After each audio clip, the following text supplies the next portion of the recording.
सबको जय मसीह की फिर से और एक बार परमेश्वर के अनुग्रह के कारण इस सुबह का वक्त आराधना के दिन में परमेश्वर का सम्मुख में हमें आने में ऑनलाइन के माध्यम से आपस में जुड़ने में और परमेश्वर की आराधना स्तुति प्रशंसा गीतों के द्वारा करने में परमेश्वर ने हमें सहायता मदद की। इसलिए मैं परमेश्वर को धन्यवाद देता हूँ। साथ साथ आप सबको भी हमारे जीवित परमेश्वर जो जगत के ज्योति है उस प्रभु यीशु मसीह के नाम से जय मसीह की कहता हूँ। आज सुबह का वक्त परमेश्वर ने एक छोटा सा वचन मेरे जीवन में डाला है, एक छोटा सा संदेश मेरे जीवन में डाला है आप लोगों के साथ बांटने के लिए। तो मैं चाहूंगा कि आप में से कोई भी एक जन रोमियो का पत्र 15 अध्याय उसका 13वां पद को पढ़िए। परमेश्वर आज हमें इस बात से हमसे बातचीत करना चाहते हैं। परमेश्वर के वचन के अनुसार स्थायी रहने वाला 3 चीजें हैं, विश्वास, आशा और प्रेम। सो आज सुबह का वक्त परमेश्वर मुझसे और आपसे आशा के विषय में या आशा के द्वारा होने वाला बातों के विषय में, या इस प्रकार मैं कहना चाहूंगा कि द पावर ऑफ होप, हमारे आशा का ताकत क्या है, इसके विषय में परमेश्वर आज सुबह का वक्त हमसे बोल और बातचीत करना चाहते हैं। इसलिए मन को खोलकर, हृदय को खोलकर हम परमेश्वर का पवित्र कलाम से सुनेंगे। हमारे आप जिसको भी मिला है बाइबल को खोलकर रोमियो का पत्र उसका 15 अध्याय उसका 13वां पद को पढ़कर सहायता मदद कर। परमेश्वर जो आशा का दाता है तुम्हें विश्वास करने में सब प्रकार के आनंद और शांति से परिपूर्ण करे कि पवित्र आत्मा की सामर्थ्य से तुम्हारी आशा बढ़ती जाए। पवित्र आत्मा के सामर्थ्य से तुम्हारा आशा बढ़ती जाए, क्योंकि परमेश्वर जो आशा का दाता है।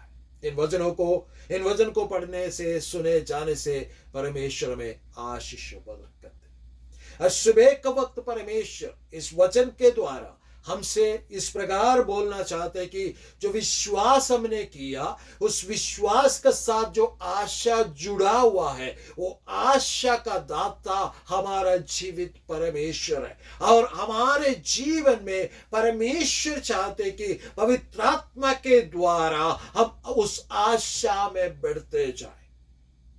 क्या है हमारा आशा?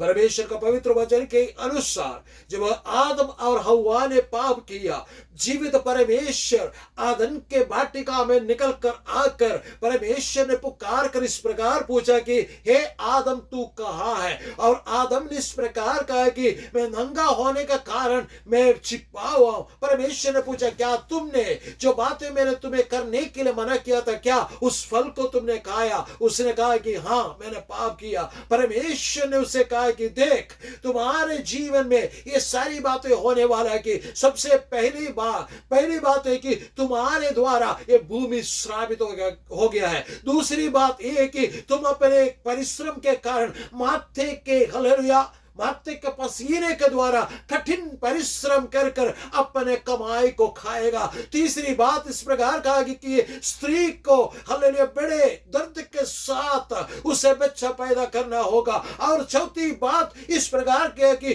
उस सांप को परमेश्वर ने श्राप दे दी। और उसके बाद परमेश्वर ने सब कुछ कहने के बाद एक बात कहा, स्त्री का संतान जब आएगा वो सांप को सिर को कुचलेगा। और आशा यही है कि स्त्री का संतान जो है वो सांप के सिर को कुचलेगा।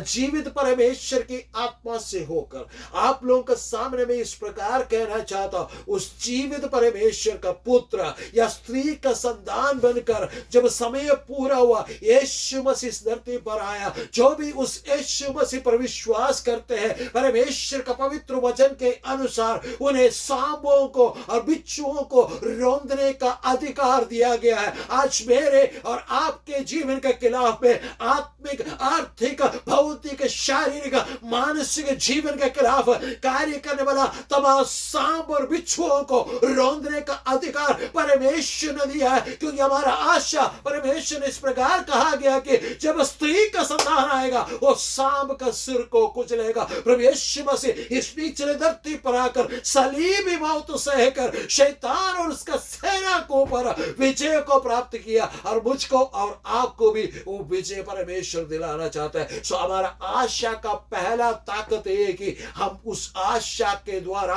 हमारे आजन्म शत्रु पर हम विजय प्राप्त कर सकते हैं। हालेलुया। यदि आप सोचते हैं कि आप हालेलुया शैतान के द्वारा पीड़ित और शैतान के द्वारा आप ग्रसित या शैतान के द्वारा आप प्रताड़ित व्यक्ति है, तो परमेश्वर का पवित्र वचन कहते हैं स्त्री का संतान आएगा, वो हालेलुया शाम को सिर को कुचल डालेगा। और परमेश्वर का पवित्र वचन में पहला यूहन्ना में इस प्रकार लिखा गया कि यीशु मसीह शैतान और उसके तमाम कार्यों को तमाम करने के लिए हालेलुया उसे नष्ट करने के लिए प्रकट हुआ है। यदि यीशु मसीह आपके जीवन में, यदि यीशु मसीह मेरे जीवन में प्रकट हो जाता है, आज सुबह का वक्त आपके तमाम शत्रुओं को भी प्रभु यीशु मसीह नष्ट कर दे। कितना लोगों को विश्वास है? यह हमारे मेरे और आपका आशा ये होना चाहिए, इसी आशा में बढ़ते जाना है, क्योंकि ये आशा किसी मनुष्य ने नहीं दिया, ये आशा दिया है परमेश्वर ने स्वयं। ये आशा हमारे जीवन में दिया। लेकिन आज सुबह का वक्त सवाल यह थे कि क्या हमारे अंदर ये आशा है? आशा का पहला सामर्थ्य ये कि आप शत्रुओं पर विजय प्राप्त कर सकते हैं। आशा का अगला ताकत क्या है? जब हम यूहन्ना सुसमाचार 5 अध्याय पढ़ते, बार बार हम इस विषय को जानते हैं। 38 साल से बीमार एक व्यक्ति उस हालेलुया उस कुंड के किनारे, उस पुल के किनारे पड़ा था, उस तालाब के किनारे पड़ा था। और उसका आशा ये था कि जब स्वर्गदूत उतर कर उस पानी को हिलाएगा तो मैं सबसे पहले उतरूंगा और चंगा हो जाऊंगा। लेकिन 38 साल वहां पर पड़ा रहा, उससे उस पानी में उतरने का मौका नहीं मिला। उसने अपने आंखों से देखा कि कई लोगों को उस पानी में उतरते हुए और कई लोगों को चंगाई प्राप्त करते हुए अपने घर की ओर वापस जाते हुए उसने देखा। लेकिन वो 38 साल होने का बावजूद भी उसने वो आशा नहीं छोड़ा। और उस 1 साल बीत गया, 2 साल बीत गया, 5 साल बीत गया, 10 साल बीत गया, उसका आशा कभी भी खत्म नहीं हुआ। अगर आशा खत्म हुआ होता तो वो नष्ट हो जाता, वो अपने जीवन को खत्म कर देता, या अपने घर की ओर किसी से कहता अपने घर की ओर ले जाता, या किसी अस्पताल में पहुंचाया जाता। लेकिन वहां पर उस कुंड के किनारे उस पानी का हिलने का समय का इंतजार करते हुए, वो आशा करते हुए उसी में सबसे पहले उतरने की इच्छा से वो पड़ा रहा। मैं आपसे कहना चाहता हूं, जब उसने आशा को पकड़ कर रखा, 1 साल नहीं, 5 साल नहीं, 10 साल नहीं, 38 साल जब बीत गया, तो मेरा प्रभु यीशु मसीह चलकर उसके पास आया और उससे पूछा कि क्या तुम चंगा होना चाहते हो? मैं आज परमेश्वर की आत्मा से होकर कहता हूं, यदि आपको दिया हुआ आशा को अगर आप पकड़ कर रखते हैं, यदि आप उस आशा में बढ़ते जाते हैं, मैं आपसे कहना चाहता हूं, मेरा प्रभु यीशु मसीह आपके पास चल कर आएगा। हालेलुया। और आपके उन तमाम परेशानियों से जो 38 साल से आप ग्रसित है, 38 साल से उस परेशानी में है, उस परेशानी से मेरा प्रभु यीशु मसीह आपको छुड़ाएंगे।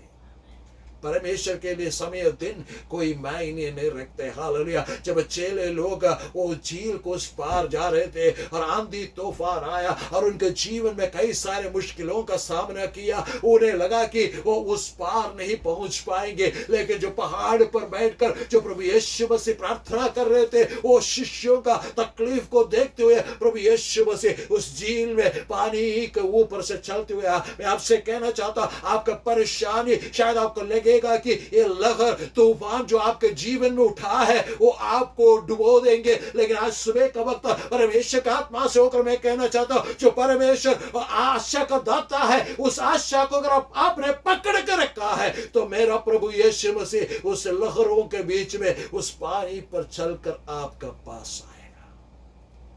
तीसरा सामर्थ्य क्या मैं बताना चाहता हूं कि प्रभु यीशु मसीह ने कहा कि देखो मैं शीघ्र आने वाला हूं, मैं आकर तुम्हें हालेलुया तुम्हारा काम के अनुसार प्रतिफल दूंगा। मैं आपसे कहना चाहता हूं, हमारा आशा है कि हमें प्रतिफल देने के लिए मेरे प्रभु यीशु मसीह आने वाला है। हालेलुया। जब हम प्रकाशित वाक्य किताब 11 अध्याय पढ़ते हैं, वहां पर इस प्रकार लिखा है कि जो परमेश्वर का विरोध विद्रोह करते हैं, जो परमेश्वर के विरोध में विद्रोह विद्रोह कहते हैं करते हैं। हालेलुया। और भजन संहिता का किताब उसका दूसरा भजन संहिता में इस प्रकार लिखा गया कि परमेश्वर उसका अभिषिक्त के विरोध में जो विद्रोह करते हैं उसका बदला देने के लिए उसके प्रकोप हालेलुया आने वाला है। मैं आपसे कहना चाहता हूं जो आपको सताते हैं हालेलुया, जो परमेश्वर को जानने का कारण आपको भ्रष्ट कहते हैं, आपके पीछे से आपको गाली देते हैं, आपके आगे से आपको उल्टा सीधा बातें करते हैं, आपको हालेलुया बार बार आपको हालेलुया चुभने वाली बातें जो करते हैं, उनके जीवन में परमेश्वर का प्रकोप आएगा। लेकिन मेरा परमेश्वर जब आप आशा से भर कर जो ये सारी बातें आपके जीवन में हुआ, आनंदित होकर परमेश्वर की आराधना जब आपने किया है, मेरा परमेश्वर आपको प्रतिफल देने के लिए इस धरती पर बहुत जल्द उत्तर कराने वाला है। इसलिए मेरे प्यारो परमेश्वर का पवित्र वचन में लिखा है कि पवित्र आत्मा में उस आशा में बढ़ते जाए। सुबह के वक्त मैं आपको बुद्धि उपदेश परमेश्वर का आत्मा से होकर देना चाहता हूं। मेरे जीवन के लिए, आपके जीवन के लिए परमेश्वर के यही संदेश है सुबह के वक्त की जो आशा परमेश्वर ने दिया है उस आशा में बढ़ते जाए, क्योंकि उस आशा में ताकत है। हालेलुया। उस आशा में ताकत है। उस आशा में पहला ताकत क्या है? परमेश्वर आपके आजन्म शत्रु को खत्म कर देते, नष्ट कर देते। दूसरा ताकत क्या है? मेरा प्रभु यीशु मसीह आपके पास चलकर आ सकते हैं, आपका समीप आकर आपके तमाम जरूरतों को पूरा करते। तीसरी बात, आपको हालेलुया प्रतिफल देने के लिए वो मेरा प्रभु यीशु मसीह आ रहे हैं। सवाल यही है, क्या आपका पास आशा है या आपने इस जगत के आपके जीवन के परेशानियों को देकर आशा खो दिया है?